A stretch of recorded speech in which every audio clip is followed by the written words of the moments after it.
ബാക്കി 30 പ്രാവശ്യം നിയോഗ പ്രാർത്ഥന വ്യക്തിപരമായി നിങ്ങൾ സമയമുള്ളതുപോലെ ചൊല്ലി പ്രാർത്ഥിക്കണം. ഒന്നാമത്തെ നിയോഗത്തെ വെച്ച് പ്രാർത്ഥിച്ചേ. നസ്രായനായ യേശുവേ, ഈ ഒന്നാമത്തെ നിയോഗത്തെ ഞാൻ സമർപ്പിക്കുന്നു.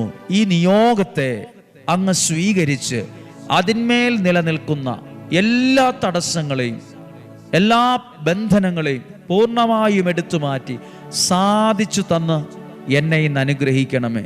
ഇതിനകത്ത് ഒരത്ഭുതം നടക്കുന്നത് ഞാൻ വിശ്വാസത്തിൽ കാണുന്നു.